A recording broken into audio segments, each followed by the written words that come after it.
The new MacBook Pro with Retina display released on June 11th, 2012. Now this won't be the first MacBook Pro Retina display video you see on YouTube, and it won't be the last, but bear with me as I try to put my spin on things. So let's get right to it. Compared to the tried and true regular MacBook Pro, I have here one of the 2011 models. The new Retina MacBook Pro is actually thinner by about 25%. It's lighter by about a pound. It has the same aluminum finish, but I thought the finish on the new Retina MacBook Pro was actually a little bit smoother. Could be just me, but it was one of my observations. The thumb scoop in the front is flat. I know it's a minor detail, but it's the first time I've seen that on an Apple laptop. I kind of like it actually. The power button, which used to be up here, is now in the keyboard like on the MacBook Airs. And otherwise on the outside, Apple took away a lot of stuff. There's no more Ethernet port, though Apple makes a Thunderbolt adapter for that. You can see my video about it. There's no more FireWire 800, but Apple also makes a Thunderbolt adapter for that. There's no more dedicated audio line in on the side like there is on the old MacBook Pro models or the non-Retina MacBook Pro models. There's no more battery status indicator, which I was kind of surprised that they took that out. That was nice to have right over here. You just press a button and see some LEDs light up and tell you how much battery you have left, but that's not on the Retina MacBook Pro model. Not a huge deal, but it will be missed by some people, I'm sure. There's no more sleep light in the front. You can't see it here, but on the old model there's actually an LED on the front here so that when you close it and it's sleeping, it will kind of snore. None of that on the new Retina MacBook Pro.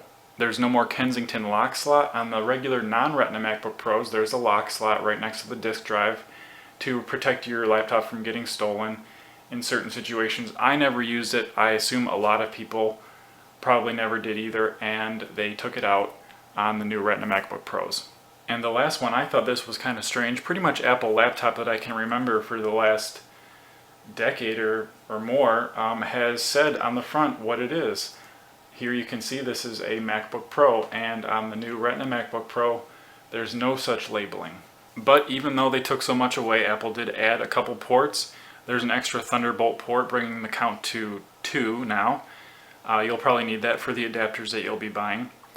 Still 2 USB ports, but they're actually USB 3 now instead of USB 2.0. And actually a welcome addition, I'm sure, for a lot of people, there's an HDMI port on the right hand side. And obviously the biggest and most important addition to the new Retina MacBook Pro is the display itself.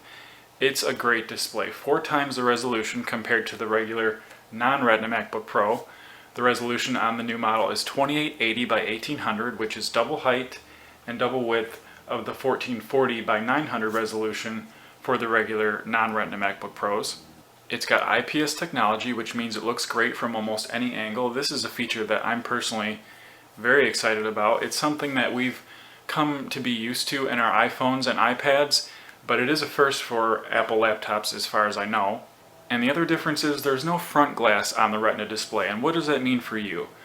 Mainly 2 things. It means the display itself is thinner, which, yeah, that's nice. But probably the biggest difference, it's got much less glare. Apple claims, I think, 75 or 80% less glare, and I kind of believe them. So this is the older model again, the 2011 model, and the display on this is going to look just like the 2012 model. If I move around back here, you can see quite a bit of glare on this model because of the actual glass front. Let me move and see if I can try to make some, I don't know if you can see anything, but I think probably the glare on this one, it seems to me anyway, is much reduced. I believe Apple's estimate, so that is a welcome change. So a very, very nice screen that's just going to be a joy to use. And I'm sure many of you can't wait for Apple to get it into some of their other laptops. That's all I wanted to cover for the outside. On the inside, a lot has changed also. Let's look at the specs. So the highlights here, obviously faster processor. The new 2012 model MacBook Pro's Retina and non-Retina feature Intel's 3rd generation core processors, codename Ivy Bridge. Welcome addition there. Faster memory. Faster SSD. You can see my 2011 model has an SSD, but that's only because I did an upgrade. If you've been a subscriber of mine, you might remember the video. The regular non-Retina MacBook Pros still come with traditional hard drives. And faster integrated and dedicated graphics, each with additional memory. So those are the main differences between these 2 laptops, the Retina and non-Retina MacBook Pro. We're going to move on to some side-by-side testing. I just wanted to point out here too, I turned these off and look at the glare on this model compared to this model. There's pretty much no glare. That's really cool. Alright, I'm going to turn these both on at the same time. They're going to boot into a new user profile and we'll see how long they take.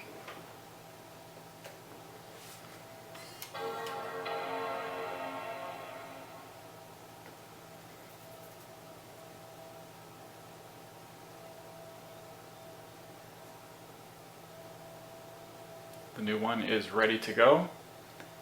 And the old one, not that bad either. Obviously, I upgraded to an SSD in there, so that could explain the competitiveness. Normally I would do a sleep, awake, and a shutdown test also, but I don't think that's important here. They're both very, very fast. Let's move on to the iStat Nano widget. You can see we're looking at battery details right now.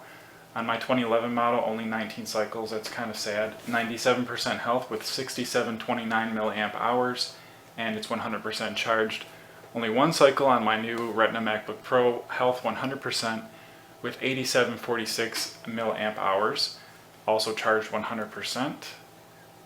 The fans on both models right now, right fan is about the same, right around 2000 RPM, and the left fan, pretty much the same story here, but the left fan on the new model is reporting that it's 2162 right now, so it's going a little bit faster. These are pretty normal. I'm in a very hot room right now. I don't hear the fans at all. They're pretty much dead silent. Let's move on to temperatures. These do not quite match up, so I'm just going to comment on the ones that are the same. The GPU on the old model, 101 degrees. This is in Fahrenheit. GPU on the new model, also 101. Diode, 43 degrees, 41 degrees on the old model, and 101 degrees on the new model. Heatsink B, 99 degrees on the old model, and 99 degrees, 95 degrees on the new model. And enclosure bottom, 90 degrees on the old model, 92 degrees on the new model. So I think these are going to be running pretty much the same temperature-wise, at least as far as the user can tell under a light load. Here are the Geekbench 2 results for both models. Remember, Geekbench 2 measures processor and memory performance. 9619 for the old model and 11905 for the new model. It's probably fair to mention at this point, this particular 2011 MacBook Pro was released in the early part of the year, and they actually did release another model, a spec bumped model later in 2011 that would result in a higher score than this, but still probably not anywhere close to the 11905 of the new model. Geekbench 2 is available in the Mac App Store, as is NovaBench, which is our next test. NovaBench is free in the Mac App Store. NovaBench score on the old model, 873 versus 1125 on the new model. As for subscores, I'll read them in case you can't see them. Memory subscore, 131 for the old model, 180 for the new model. CPU subscore, 586 for the old model, 758 for the new model. Graphics subscore 128 for the old model and 125 for the new model. And hardware subscore 28 for the old model, 62 for the new model. Next is the Blackmagic Disk Speed Test. This app is also free on the Apple App Store. Before we start, I want to mention as a reminder, this model has an upgraded Intel SSD in it, so it's probably got a bit of an advantage over a regular MacBook Pro without an SSD and just a regular hard drive. So keep that in mind. Here we go. Write speeds, 113 on the old model, 384. These are megabytes per second on the new model. Read speed, 319 on the old model, 451 on the new model megabytes per second. So Apple wasn't kidding about the flash drives they put in the new Retina MacBook Pros. Very, very fast. I think users will be pleased. And the last test I wanted to do, the almighty Cinebench. Dun dun dun. Here's their quick disclaimer I'm obligated to show you. I hope you didn't miss that.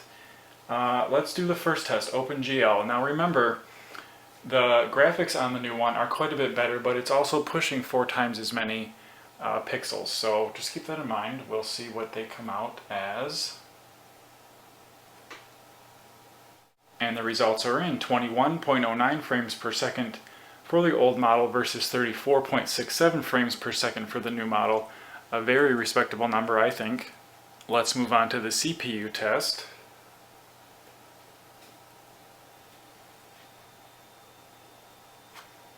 And the results are in. 4.84 points on the CPU test for the 2011 model versus 6.2 points on the CPU test for the new 2012 models with Intel's latest Ivy Bridge processors.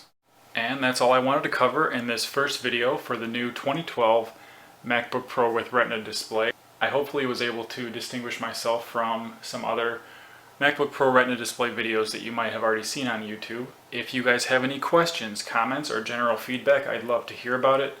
Drop me a line in the comments section or send me a message. Otherwise, I hope you guys like, comment, and subscribe.